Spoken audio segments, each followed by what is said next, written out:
Hi everybody. Let's see if I can get you centered here.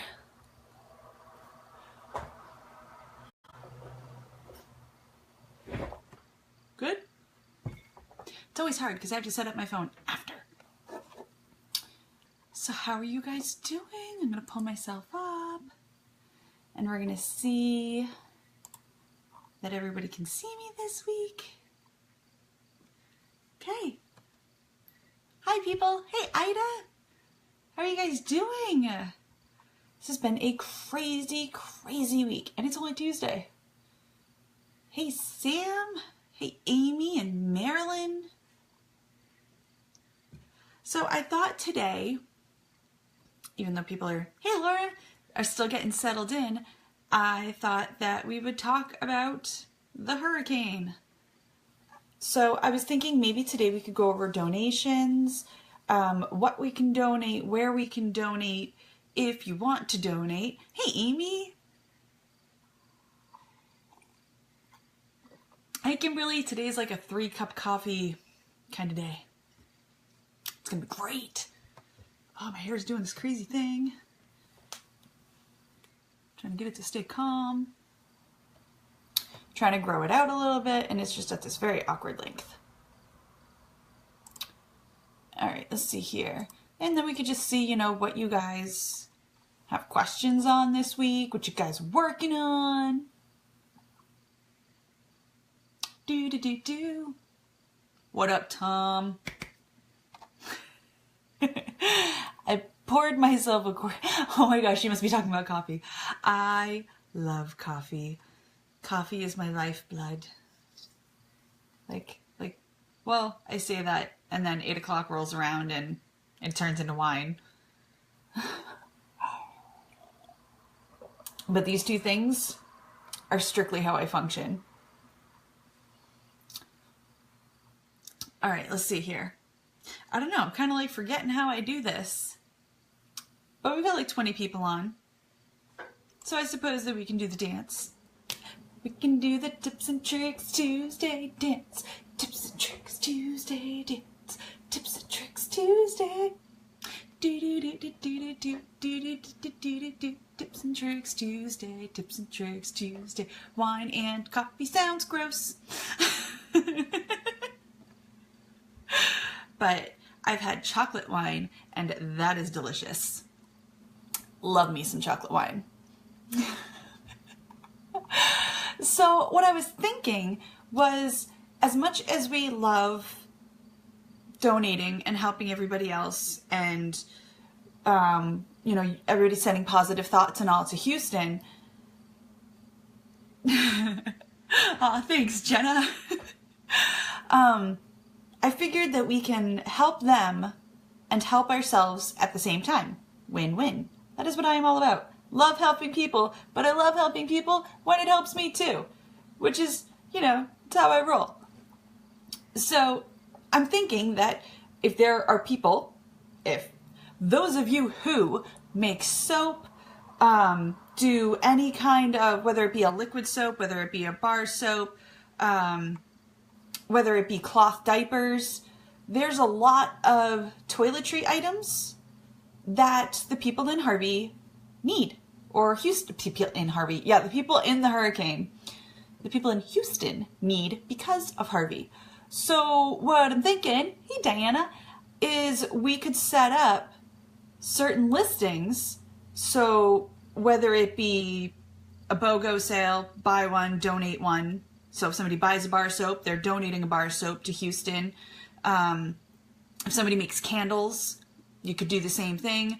I saw earlier in the group, somebody wanted to do 75% discount. Everything is 75% off. That way they're covering their costs. Everything else is going to get donated. This is a plus. This is a great marketing campaign where you can take advantage of a current event and use it to get some screen time, some popularity. Mine doesn't really work that well for it. I sell fake nose rings. I'm pretty sure that my products are the least of their worries. Right, yeah, not just Houston. It's just that I don't know Texas towns. That's just the only one I know. I'm in this little teeny tiny state called New Hampshire, Like, I'm fairly certain that I just saw a thing that was like the equivalent of the entire state of Rhode Island being underwater is the same as the amount of Texas that is underwater. So, but I just don't know any other cities out there. But I can name all the states in New England. Sorry. I know it's not really a joke, I swear to God. But what I'm looking at is there is this site that is how to donate food and supplies to Hurricane Harvey victims in Central Texas. Or you could so it doesn't even have to be a product. If you don't have a product that you can donate, you can do a thing where we're saying, you know, certain proceeds go. But if you do that, I would list the link of the donation facility that you are donating to. That way they can verify that you are using a certified donation link, because sadly, there are people who try to scam people in these times of need. And you don't want to be donating to the wrong person. So just make sure you research who you're actually donating to, or who you say you're going to be donating to, so that your customers can feel confident that you're giving a certain amount. And in that list, that post that I saw earlier about the 75% off, it is also about the way you word things, which there was a person that commented on there that had a good point, where it might be better to say 100% of profits are being donated versus 75% of the cost of the product. Only because it doesn't make it sound, either way it's the same thing, but it doesn't make it sound like you're keeping anything for yourself. It makes it sound like you're truly helping, because you get to say 100%, but you just have to say like 100% of the profits or proceeds, whatever. But they are looking for also pantry foods. So even if you want to, if you're in the area and you can ship food or something, a lot of times the best way to contribute is to donate cash to the Red Cross.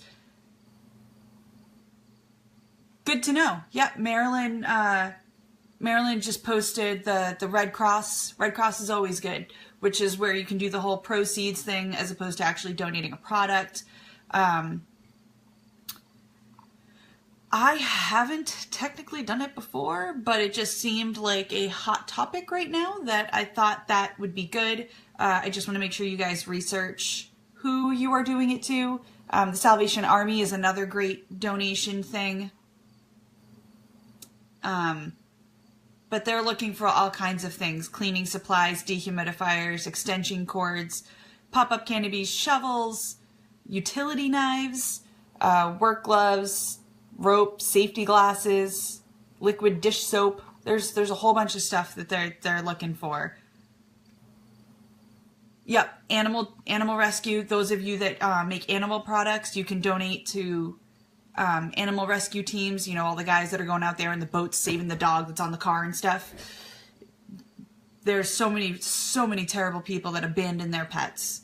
And I'm not going to judge, and while I think it is horrible, you don't know exactly what the situation was. So, I don't want to say that they're horrible people, because I don't know why they would leave their pet behind, but I feel terrible that they would do that. But you never know. It could have been a dire thing. But yes, there are a lot of abandoned animals. So if you want to donate to an animal shelter, that is good as well. I am also not affiliated with anybody, so I'm not promoting like any one particular thing, because I'm just me talking. I'm not like trying to funnel you into a certain thing. Donate to Red Cross before Salvation Army. Salvation Army is extremely anti-LGBT. Really? Didn't know that.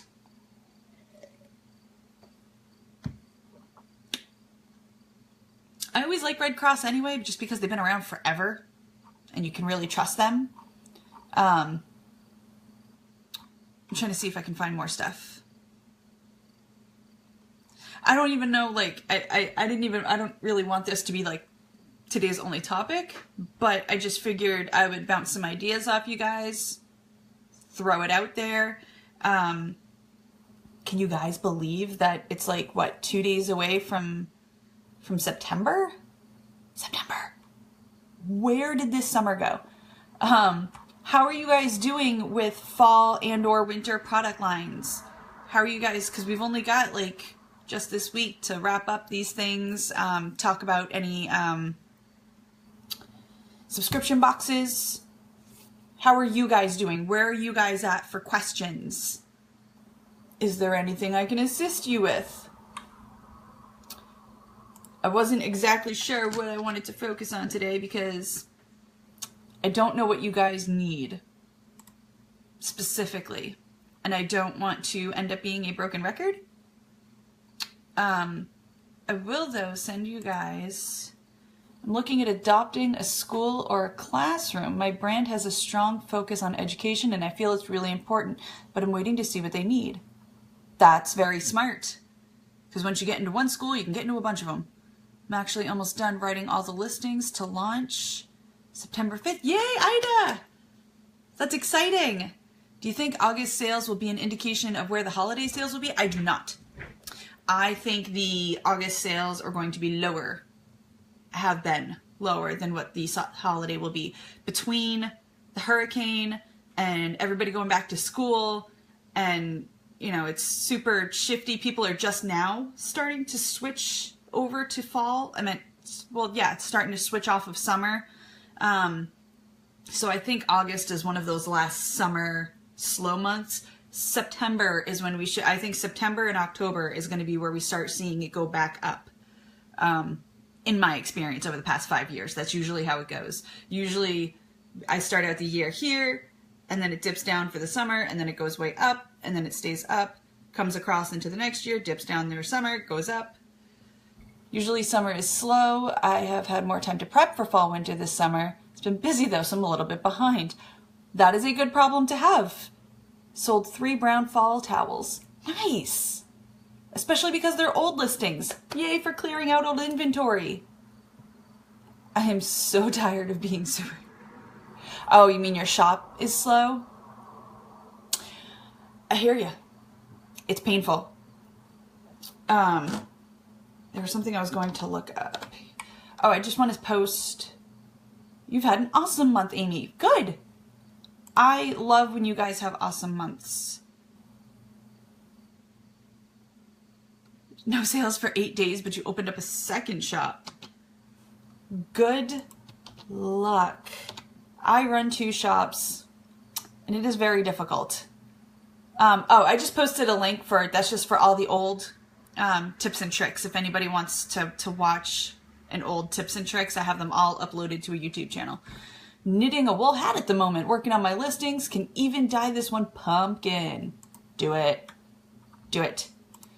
Yes, I'm really hoping that the sales are going to continue to go up. Personally, I've actually had a little bit better luck lately with Amazon than Etsy. My patches went crazy on Amazon this month. Bought myself a new desk and chair and storage area. Yay, tax write-offs. Make sure you write all of those off as working supplies. That is the great thing about getting new computers, getting, you can write off the section of your house. If you have like an entire room that you dedicate. 0 sales, but learning Photoshop and actually getting some ads ready. Yes. Yes. That is the other thing about donating too, is if you guys donate, that is another tax write-off. Whatever amount you donate, you get to write off your taxes. Help me, help you, help them, help yourself. Everybody gets helped. I love helping people. All right, let me see if I can go on my own shop and see if I can find... I feel mildly unprepared. I just feel like I don't want to be redundant. I don't want to have you guys log in and have me say the same thing every week. So I want to like focus on where you guys are suffering. Which, please don't say sales are where you're suffering, because if I could give everybody more sales, I would. I forgot I had a sale through my website. I do that all the time. Or no, it's the other way around. I always have my website up for the ShopDoc, so I'm not really watching ShopDoc on Etsy, and people message me on ShopDoc on Etsy, but I'm always looking at my website, so I like forget to check. Would tax write-offs for donations be MSRP, RCO? I don't know. Oh, who's the tax expert? Denise Spanos, maybe? Yes, the write-off is only for the amount you donate. Tom is correct. This month was better than the last 2 months. I've almost tripled my August sales from 2016. That is fantastic. Whatever you are doing, keep it up. Anything new on an Etsy sales tool since it's been about a week since it came to the public? Oh, Etsy sales. I don't think so. I have not noticed any changes. I am excited to see. I really hope that they're marketing this whole sale thing as much as they say they're marketing it. Trying to see. Ear cuff. Everything still looks the same. I have not heard of any new modifications to this tool. You need to check with the CPA about donations because as a sole proprietor, I know that I can't take the deduction under my business. I have to file it as a personal donation on your taxes. I am not a tax expert. Do not quote me. I just know that you can write some of it off. I don't know what lines it goes on. I don't know what sections it goes on. I only know that when it's April or January and I have my head like stuck in TurboTax, but I don't know what lines it goes on. I just know that when you have office supplies, you can write that off. I know that when you donate things, that as a personal, like if you donate, like I'm doing this sale thing next month where it's this like huge convention. It's almost like a yard sale, but it's for kids' clothes and stuff. But everything that I donate at the end that I don't sell, I'm going to donate, and I can write that off as a personal donation, not a business donation, because that is my personal life. Just curious about your thoughts on it. It's different than before. I don't know. I haven't run the sale yet. The sale that I'm doing the Labor Day sale with Etsy. I scheduled it ahead of time the way that they asked you to. So I'm going to see how that goes because I do want to see how it functions. I want to see how well they promote it. I want to see how, and I know how well they promote it doesn't necessarily reflect on how well I'm going to do because every product is going to do different whether you are having a sale or not. And I'm assuming there are going to be some problems because it's the first time Etsy's doing something and there is always tripwires the first time you do something. But I want to be in there and I want to experience this so that I can report back. But the sale is the 31st to the 4th. And when is the 4th? The 4th is next Monday. So next week's tips and tricks, I will be able to cover the Etsy sale. I'll just take it all to the CPA. Yeah. I just didn't want you guys to be like mad at me because I said something goes on your taxes. I just know that donations somewhere you can write it off. On Etsy, it says my revenue is up 238% higher compared to this month last year. That's fantastic. That is so good.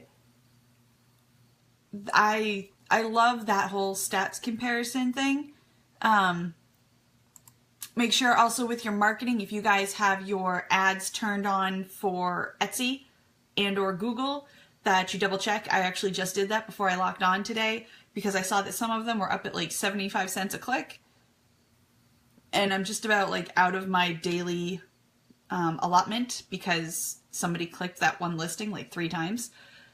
And I only like having things that are really cheap being advertised. So I had to take off the 75 one, put a couple more up that were only like 6 cents a click. So I could try to promote those not so popular listings, get them sold. That way they get ranked higher. And not to toot my own horn, but I totally broke 48,000 sales this week. Yeah. Not in 1 week. Good Lord. Not 48,000 sales ever. Promoted listings, CPCs have been through the... Yeah. It really has. Like, the cost per click is just ridiculous. So I went through and I changed it because I can't afford that. I have mine set at like $15 a day, and I think I have like $1 left on it for today because I haven't checked it in like a week. So make sure you don't leave them too long. And the same thing with Google. Google always ends up being a little bit cheaper for me though. Thanks, Tracy.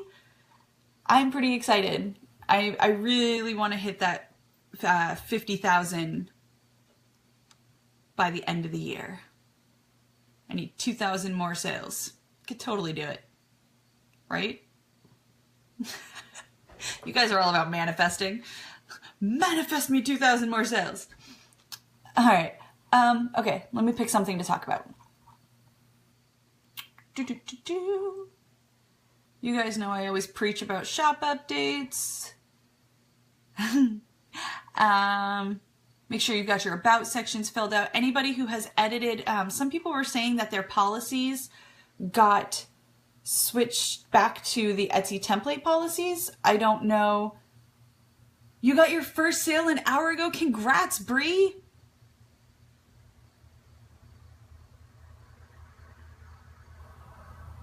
A lot of people buy multiple items with me. I think that's the single item number, because if I go to my shop manager,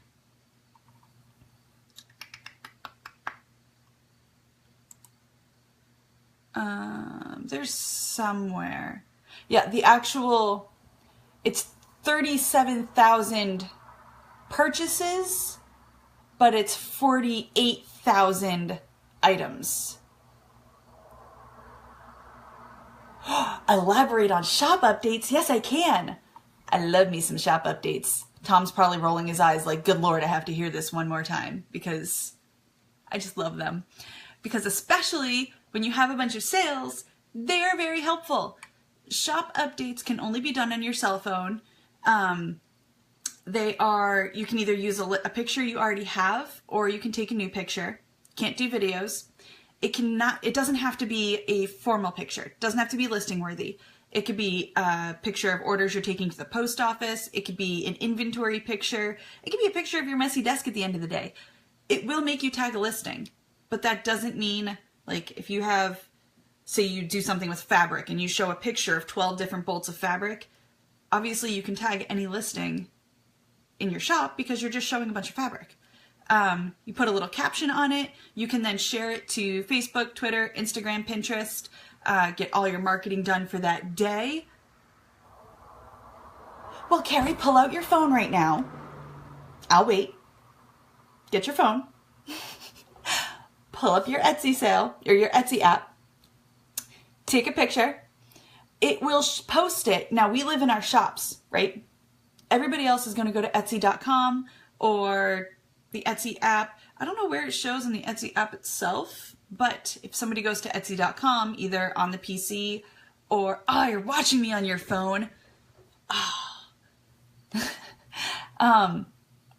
On the PC, or if you're on the app and they go to, or you're on their phone and they go to Safari and then go to Etsy.com, when somebody goes to Etsy.com, they are going to see their recently viewed, their recently favorited, new products from shops they like, and new shop updates from shops they like. Your shop updates will go on anybody's Etsy homepage, anyone who has favorited your shop, favorited any of your listings, or bought from you. Totally got a sale for 8 bridesmaid tanks today based on the new picture I shared. Yes! See? Yes! And that is why. Because anybody that has bought from you, okay? So, for example, I have 48,000 sales. I have 6,000 shop favorites. So that's a minimum of like 55,000 people, plus people that favorited my listings. Every time I post a shop update, it's going to go on the homepage of 55,000 people. Now, if you put a sales graphic here, especially with the upcoming holidays, you put a sales graphic here, your sales graphic is now on the homepage of 55,000. Well, for me, it's 55,000. But even if you only have 100 sales and 10 shop favorites, that's 110 people that are going to see your sales graphic. Now they're going to log into Etsy. They're going to go, oh, hey, she's having 10% off. I favorited that thing from her. Now's the time to go buy it. That's how it works. Meanwhile, the rest of the Etsy world is going to put their shop coupon code in their shop announcements. This means said customer has to go to Etsy, type what they want in the Etsy search bar, pull up 58 listings, pick your listing out of the 58, pull it up, click off of your listing onto your shop, go through your shop main page, see your shop announcement, actually read your shop announcement, and then see you have a coupon code. Or you can just put it on their homepage, 10% off. One's gonna work a lot better than the other. And that's what you do with shop updates. And I suggest you do them once a week, because just like your reviews, Etsy shows you the 3 most recent, I don't know why I can't hold my fingers like that, 3 most recent on your Etsy homepage. And then it will file. So by the time you have today, you have last week, and 2 weeks ago. You shuffle it down. Now this is 3 weeks old. It gets put into the reservoir. You have today, 2 weeks ago, or last week, 2 weeks ago. And it gives people enough time. So you don't want to do like 3 updates like in a day, because nobody will get a chance to see it. It'll just shuffle it down too fast. And I wouldn't do them daily because it's a little bit overwhelming. But yeah, and you could be a picture with you with a cup of coffee going, I'm getting to work. All kinds of stuff. Anything that's an in progress picture showing you with your hands actually making the stuff. Like, oh my gosh, I'm so horrible with names. You guys should have seen me at the conference. Seriously, terrible with names. I think, Laura, I called you Linda or something like 5 times. And I've been talking to Laura for like, 6 years? I know who she is. But there was somebody who does absolutely beautiful loom work. And like, I want one of her, she does bath mats, hand weaves with a loom, bath mats. Flippin' beautiful.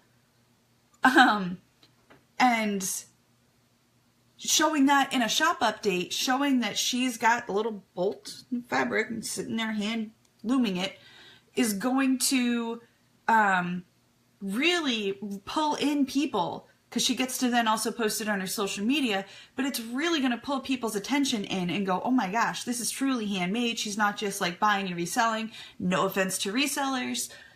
But it just shows that hand quality. And I feel terrible because if you're watching this, you know who you are, and you have your things priced at like $50 to $60. And if you hand loom something that is like this big, it needs to be sold for more than that. But because everybody else around her is underpricing, she can't truly price what she wants to without looking like she's crazy. I'm not sure how to work around that, other than proving that you are the best of the best. I still think you should jack your prices up, because seriously, the quality of these rugs. And it's not like a solid colored rug. They've got like patterns. No, can't do a video shop update. Only pictures.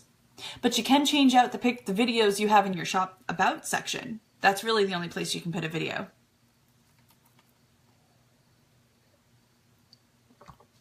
You know what I need? I need to get one of those coffee cup things that's like a permanent, this little heat warmer. My coffee gets too cold too fast. I like it either iced or like boiling. No in the middle. I don't know why I'm telling you that. You guys don't care. All right, so we have shop updates. Of course, you know, customer service should always be stellar. That's another thing that with this whole hurricane thing that I want you guys to keep in mind, because there is going to be some shops, whether you're based in Texas or you're shipping to Texas. Honestly, I wouldn't hold orders that are getting shipped to Texas, because I don't think that it's going to help. The post office can do that for you if it's really needed.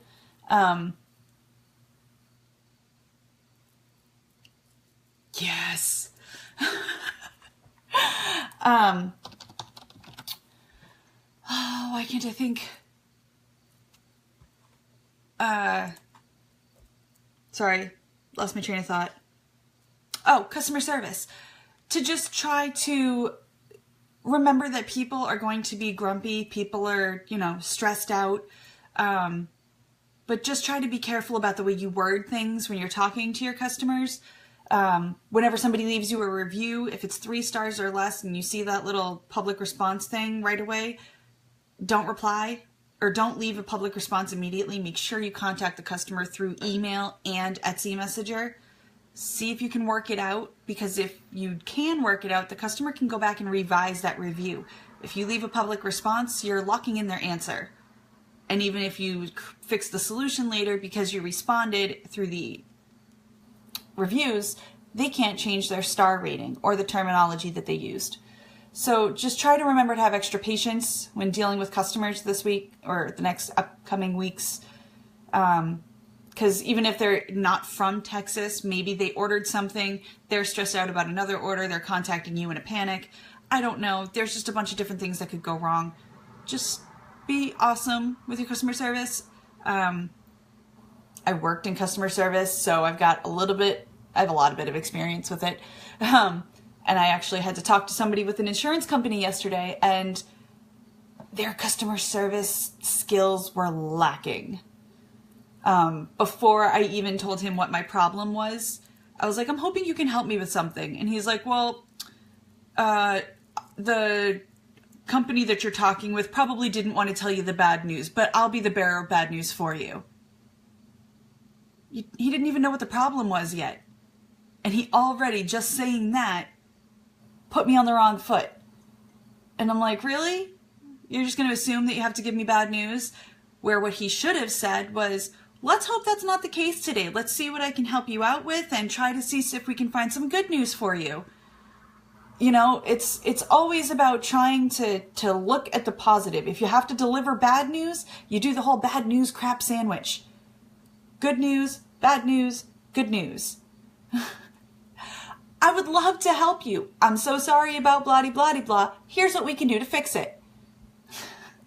You do the crap sandwich. You coat it in sugar. It's the only time candy coating is okay, is in customer service. Other than that, I don't do candy coating. My head to mouth filter doesn't work. I tell you guys how it is flat out. That's just me. I don't like candy coating things. I love eating candy coated things. All right, let's see what else we got. We're only at 30 minutes. Wow, usually I just feel like, I don't know. What are you guys having problems with? Are you guys doing good with your photography? How are you doing for researching your keywords? I know that there should be, some of the experts are working on holiday keyword planners. Not planners, but keyword packet. I think there's fall ones too that we're working on so that we can help you guys out with that.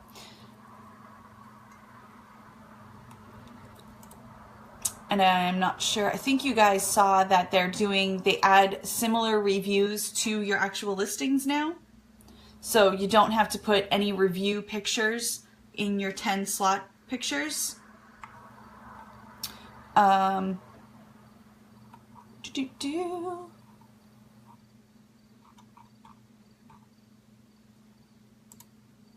See, and a lot of you guys worry about going live because you don't know what to talk about. It happens.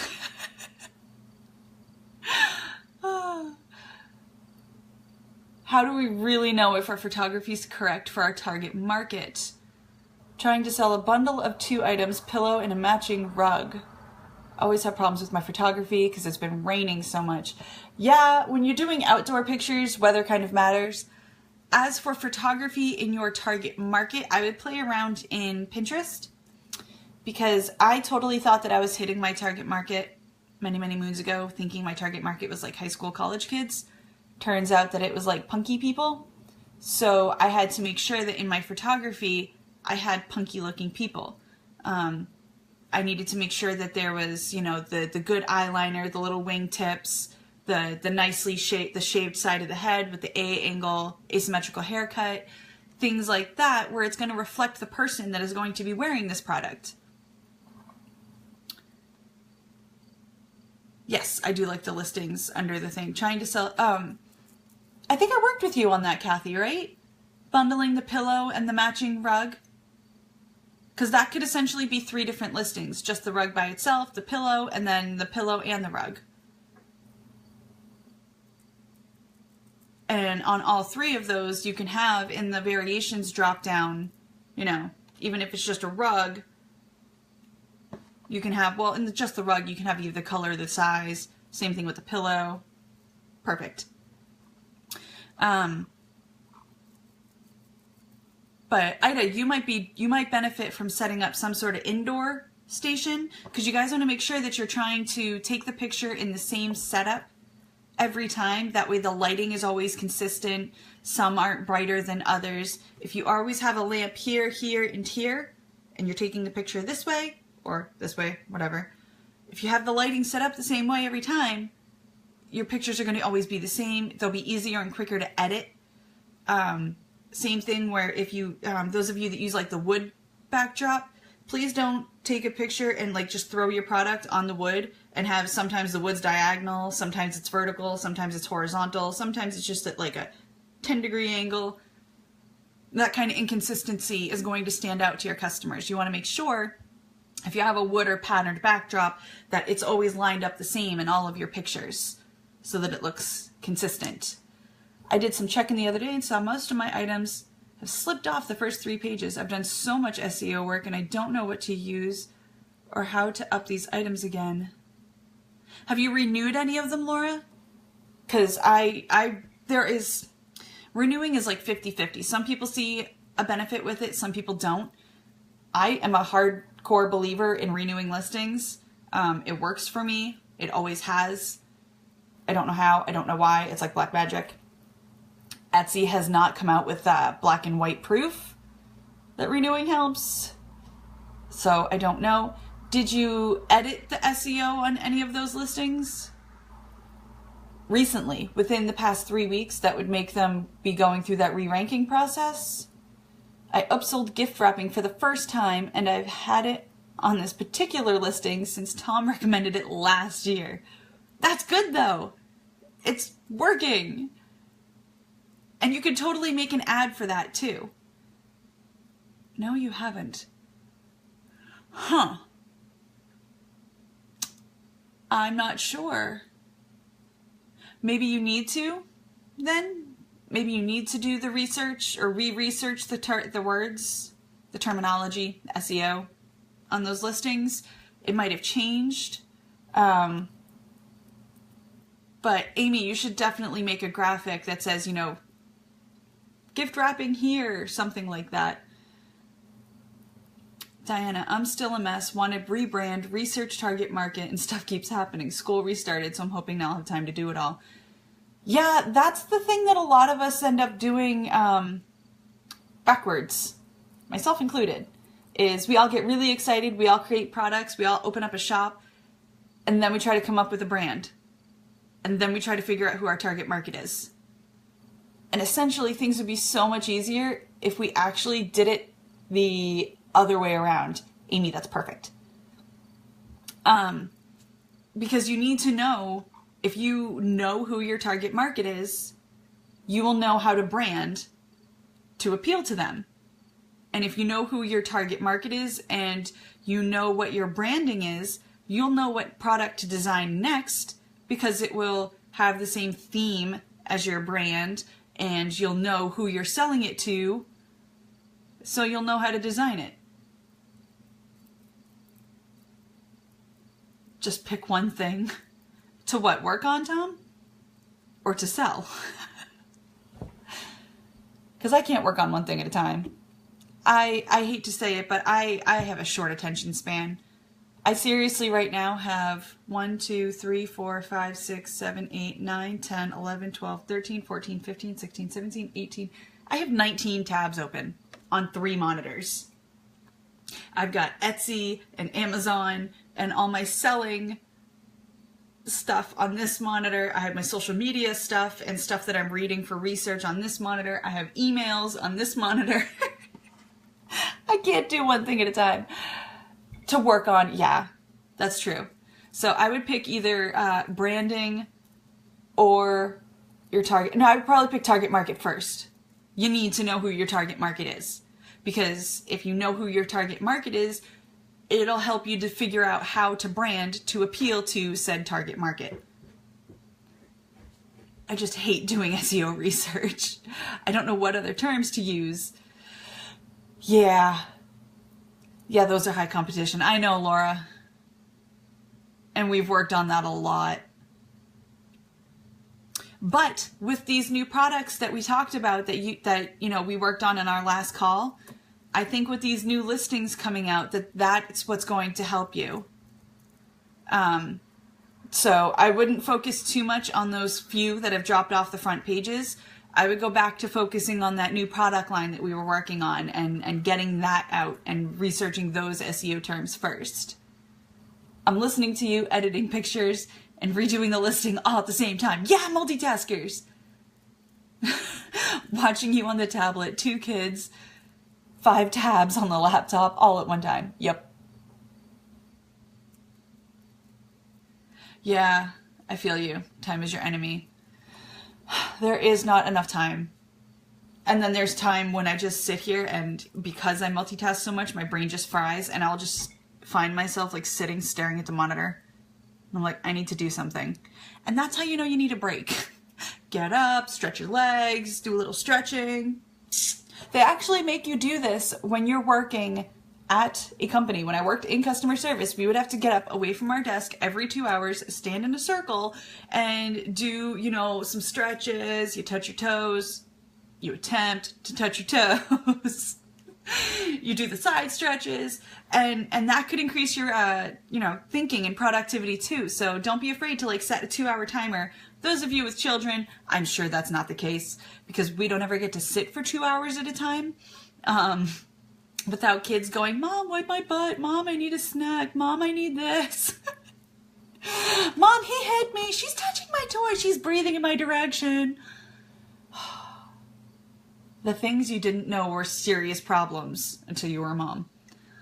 One of my big struggles lately is trying to work while me and my kids, 18 months and 3.5, are home. My 3-year-old will watch TV for an hour, but the 18-month-old... when it doesn't change as they get older. I have a 2 and a 4-year-old. He's actually about to be 3. They're 18 months apart. So I completely feel your pain, Carrie. At that point, I had to mainly focus on working during nap times. I think when Corbin was 18 months, he may have still been taking 2 naps. Or he may have just been cutting back to 1. And I really, when he was napping and Ashley wasn't, that's when I would do her hour of TV time. Corbin's sleeping, Ashley's watching a movie, Mommy's going to bust her butt and work. Then when they go down for a nap again, I would work. And then other than that, you really have to do it when they go to bed, which is the only suck. Or if you can get them to play. Also, alternating activities. And I alternate toys. Every 2 or 3 weeks, I cycle out their toys down into the basement so that every couple weeks it's like something's brand new again. So they've got this toy kitchen and I will put all that stuff in the basement. I'll pull out painting, coloring, notebooks. That's another thing that keeps them occupied is I will let them sit next to me on my desk and they have a notebook and a pen and they can pretend they're working with me. Or one of my monitors, I'll put on America's Funniest Home Videos. They're still sitting with me. They're still getting quality time, but I'm able to work. The little one just dropped the early nap and that's been killed. I know, it's so hard when they do that. I'm looking for a magic toy or something that'll entertain them. 8 kids, 22 grandkids. I promise you will miss those things before you know it. I do love being home with them. I really do. A lot of my friends, their kids are going to kindergarten this year, and I'm so thankful that Ashley is not. Ironically, she doesn't go until next fall, and I like being home with them all day. That's actually my favorite part of my job is I get to my office. I'm in the kitchen, so there's a hallway right over there that goes down to their bedrooms, and then the living room is over there, and I'm in the middle. So I'm like Octomom. I have crazy reach to everything so that I can function with them.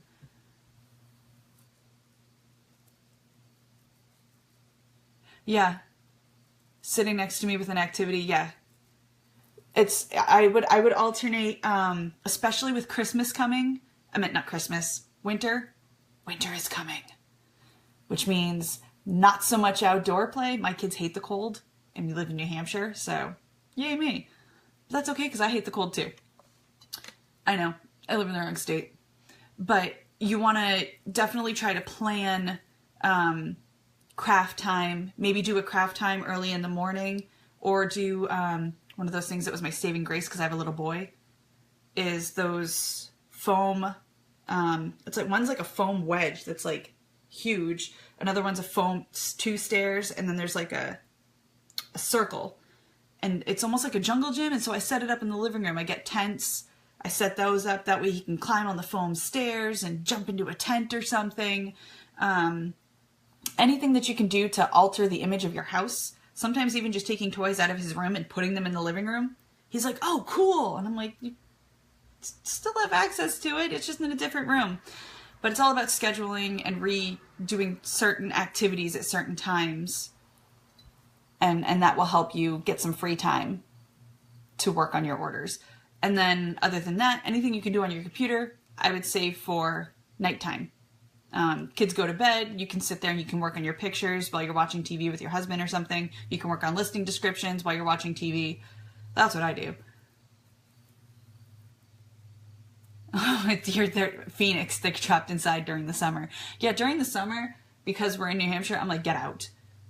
Close your eyes, let me spray you in sunscreen from head to toe, get outside.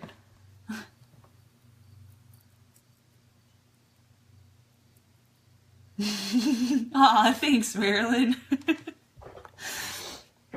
But yeah, any little crafts that you can do with the kids in the morning, and that way they feel like they got their attention from you, and then you'll also feel less guilt. At least that's how I work, because I'm like, oh, I'm home with the kids all day, but at the same time, I'm working. I'm not giving 100% of my attention to my kids. So if I do a craft time with them in the morning, I don't have to feel guilty in the afternoon. Or you turn things like folding the laundry. In my house, that's family time. Ashley knows how to fold washcloths and towels. Again, we put on AFV. My kids love funny videos. You throw AFV up, we sit there, I got 15 loads of laundry to fold. And I sit there and, you throw a pair of pants on one of the kids' heads, make them laugh. You just turn silly little things into family time while it's actually chores. So I'm sorry that was not helpful advice to everybody, but a lot of us are moms, and working these things out around your kids can be quite helpful. But I'm actually surprised my daughter is taking a nap today. Notice she hasn't interrupted. I don't remember if there's a recommendation on how many and how often to renew. It depends. I think I base it on how many sales you want to get a day. If you want to get at least a sale a day, I would renew a listing a day.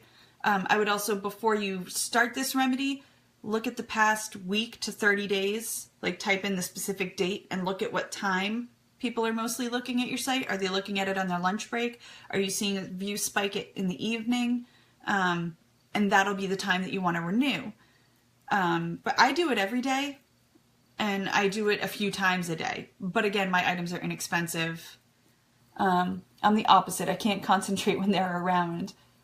That's why I actually do a lot of chores when they're really bugging me. For some reason, if I'm washing the dishes, which Corbin loves to watch me do, he'll unload the dishwasher. He puts all the utensils away by himself. He likes to help with the dishes. And I can go, hey, yay, dishes. Here you go. Wash a plastic cup. Oh, you're entertained while I'm working? Yay. Kind of off topic, but does following people on Etsy help you at all? No. No, that is called the like ladder that people used to do. Ready for back to school. It used to be told that, like me and I'll like you back. Technically, if you like somebody, all it's going to do is put their shop updates on your homepage. It's no different than fake following people on Instagram or on Facebook. If you're only liking them in hopes of getting them to like you back, then they are not your target market. And it's what we call an empty like or an empty follow, because it means nothing to them. You would only be doing it to try to get them to do it to you back.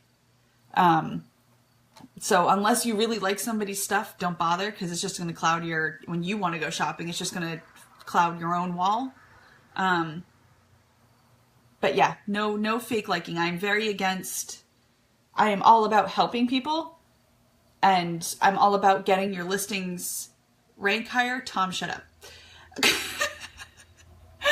I'm all about getting people's listings ranked higher and getting you guys sales, but I I'm about doing it in a non-cheat the system kind of way. I don't want, just like the whole stamp that's getting put on certain listings that they're testing out with the one of a kind or the less than 3 in stock. That does not mean go and change your quantity to 3 or less so that you hope that it triggers that sense of urgency for a customer. That's called manipulating the system. I don't suggest it. If I want to get you a sale, I want it to be because somebody wants your product, they want to support you, they can't live without your stuff. I want you to find those people and then go, hey, look what I'm doing. Come give me your money. But yes, for those of you who don't know who your target market is, do that. You need to know who it is. And so help me God, if the only word you say is, my target market is moms. No, it's not. It's not. You know why? Because I'm a mom. And I am 90% of you're everybody in the group. I'm 90%. No, I don't mean that you're trying to cheat the system. No, I wasn't accusing you. I was just saying that a long time ago, that's what people used to do, was like for like. They were doing that to cheat the system. But for 90% of you guys, I am not your target market. And I'm a mom. It's the same thing where if you say, oh, my husband is a car guy. There's like 20 different types of car guys.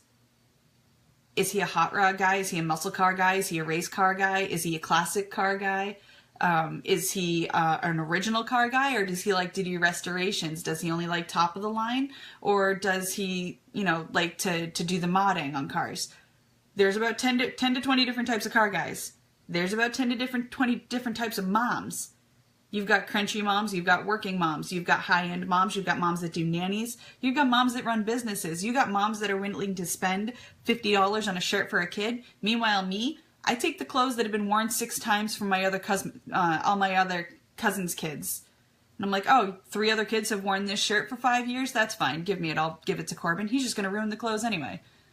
There are so many different types. So whatever you think your target market is, if you can spell out your target market in 3 words or less, you need to narrow it down. Further than that, you must go deeper. Inception. Like my husband is a computer guy, but there are differences. Yes. Are you a computer guy? Are you a hardware guy? Are you a software guy? Are you a Mac or a PC? There's a whole... Gamers. There are so many different... Are you an MMORPG kind of gamer? Or are you like a Nintendo kind of gamer? Or are you Xbox or are you PlayStation? Are you PC? Because Xbox and PC, don't mix those two up. BMW guys, Mercedes guys, Hot Wheel car guys, yeah.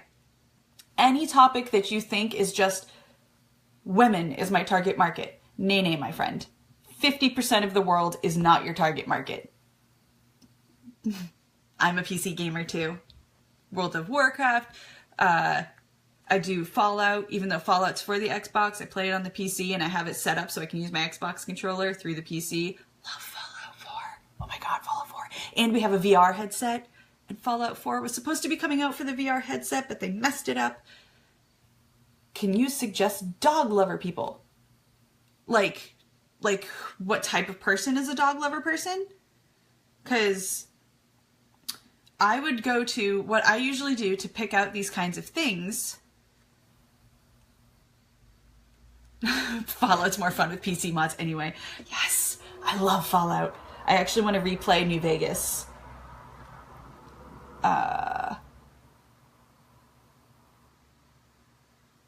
Okay, different types of dog. Okay, so yeah, there is, even that. So what I usually do is I go to Pinterest.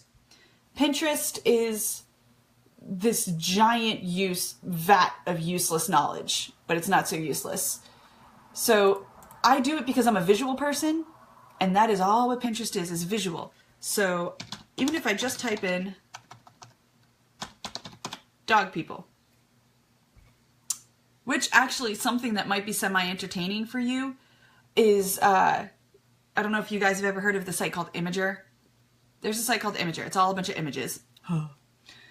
And they do this thing where they classify dogs as people personalities based on the way the dog looks.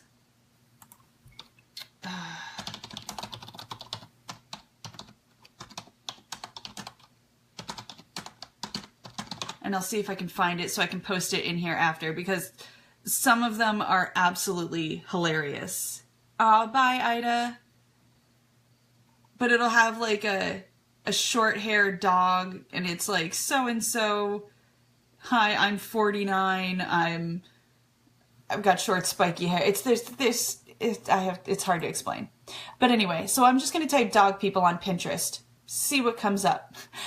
And there's going to be different types of people, because there's the uppity, anything I say that is classifying or target marketing a certain type of people, you have to sound semi-stereotypical. I am not going to attempt to offend anybody, but if I happen to describe your personality, I'm sorry.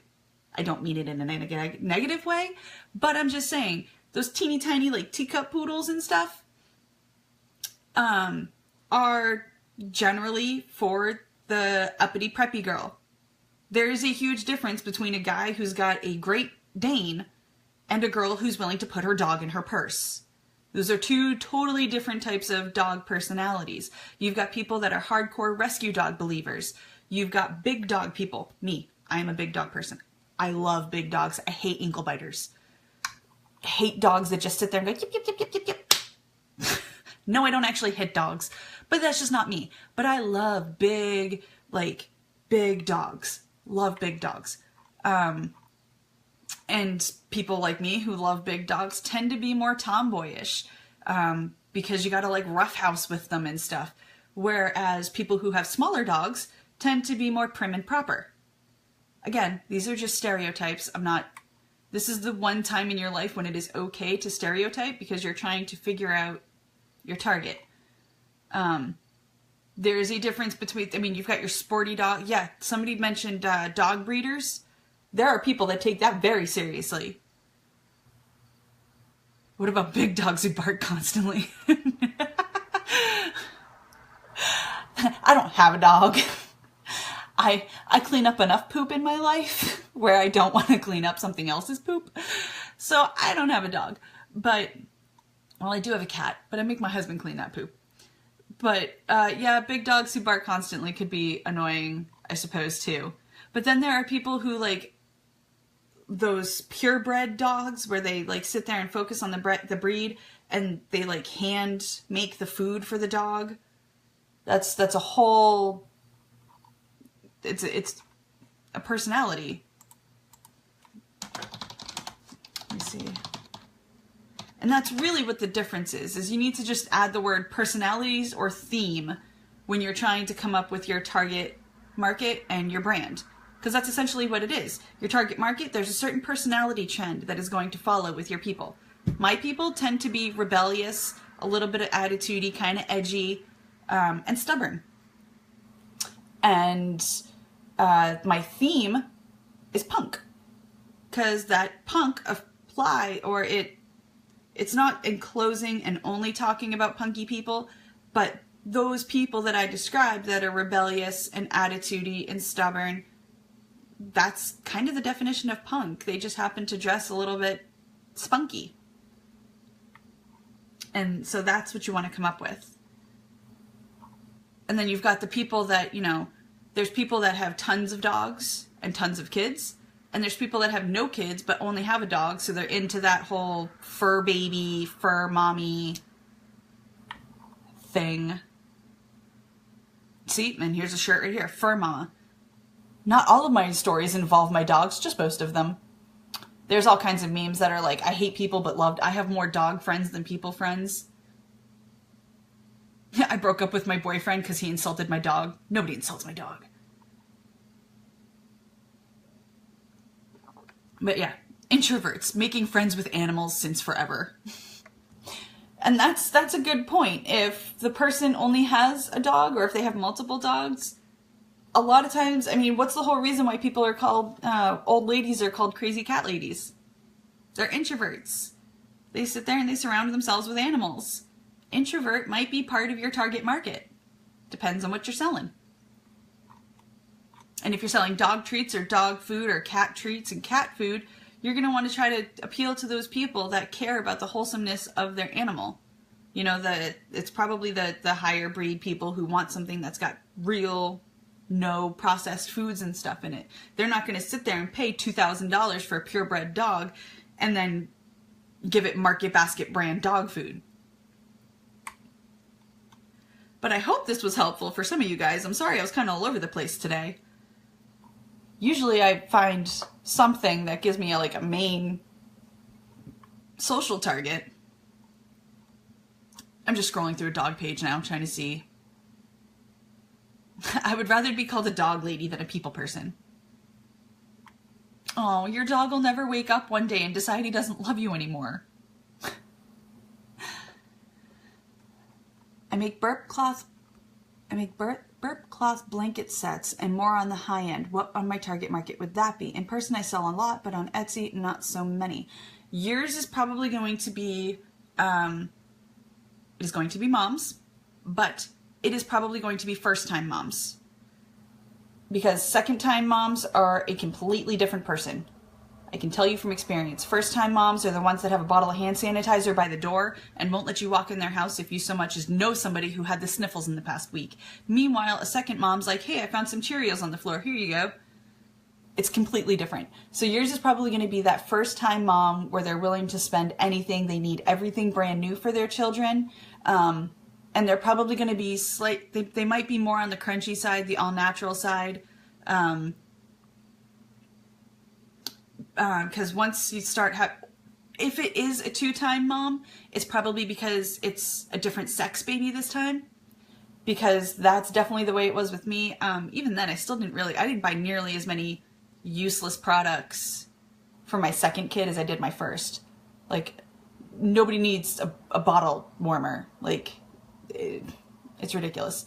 Sorry, people that use those. But I'm just, the second time after I had kids, the first time I was totally paranoid, bought everything brand new.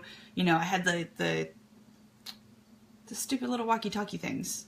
The monitor, the baby monitor, I had it turned up to volume 9 and slept on it, listening to my kid breathing all night. And the other one, I'm like, yeah, he's fine. It's just so much different once you have experience. But the newer moms are going to be the ones to buy your stuff. The one-time moms, grandmas, first-time grandmas, because they like to have a second set of things at their house too. I know my mom definitely bought everything brand new. So yeah, it's going to be first time. So if you do a search, so let's see.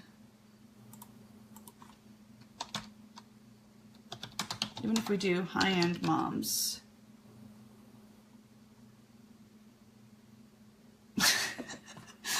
I just did a search on Pinterest. All I did was type in high-end moms just to see what comes up. And one of the things in the top row, 10 foods to help kids poop. They're usually grandmas or others buying for someone else having a baby. Well, there you go. You're starting to spell out your target market. So it's not people buying for themselves then. Yours is getting bought as a gift. So if you don't have a gift wrap upsell, or if you don't have your packaging pictures in your listings, you should. Because if you know for a fact that the people that are buying from you are not necessarily going to be using it on their own children, then you need to use your packaging as an upsell. Because my packaging shows my little box with my bow, my business card, showing it going in the box. Because now somebody knows, oh, this comes in a box with a bow on it. I can ship this right to the gift recipient. Oh, I want to buy this for a baby shower. This can go right to the gift recipient. It's also going to give you more keywords to use. You don't want to use baby shower gift in your first slot, because that is your trophy space, and baby shower gift is one of 500,000, I think. But you can use it in a tag, but you can use gift registry. And I know Etsy has a wedding gift registry, but I don't know if they have a baby shower gift registry. But that might be something to look into. Baby monitors are great for embroidery machines. Don't even have a baby. I just use it to make sure it's still going when I'm not in the room.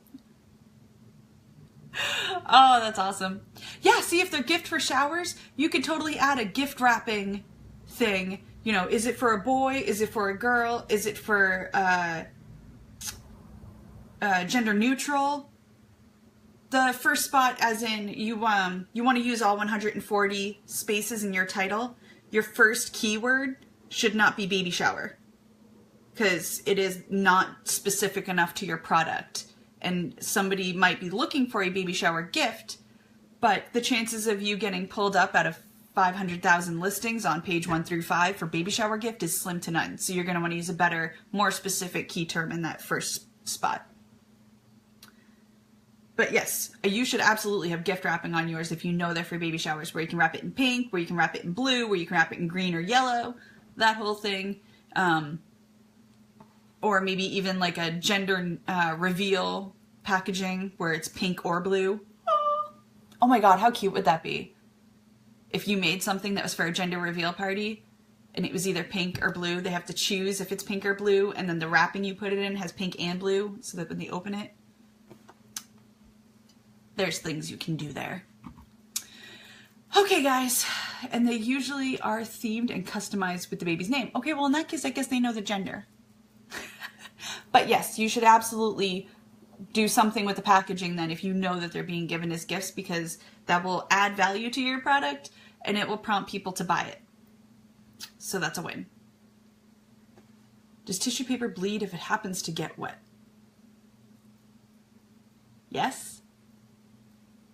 I think so.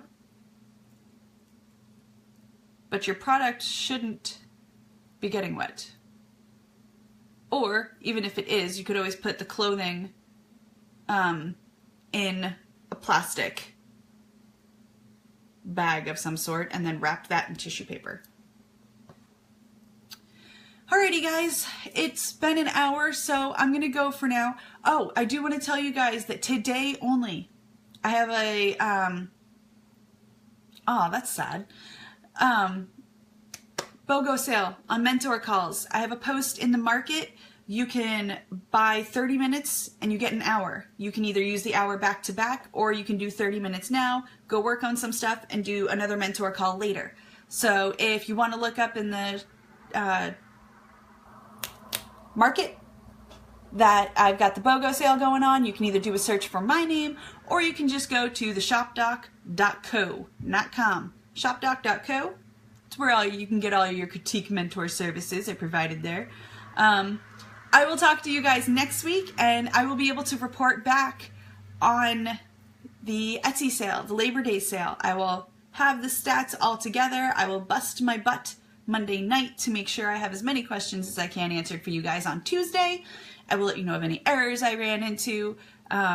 So next week will be about the Labor Day sale, and please feel free to write down any questions.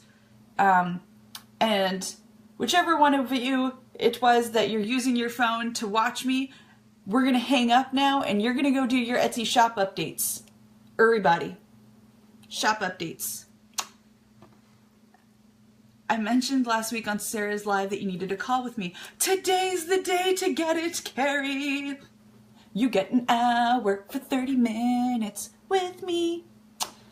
Oh, that's you. All right. Well, do your mentor call. I meant do your shop update, and then go order you a mentor call, and then PM me, and we will schedule things. And I will talk to you lovely people later. Adios.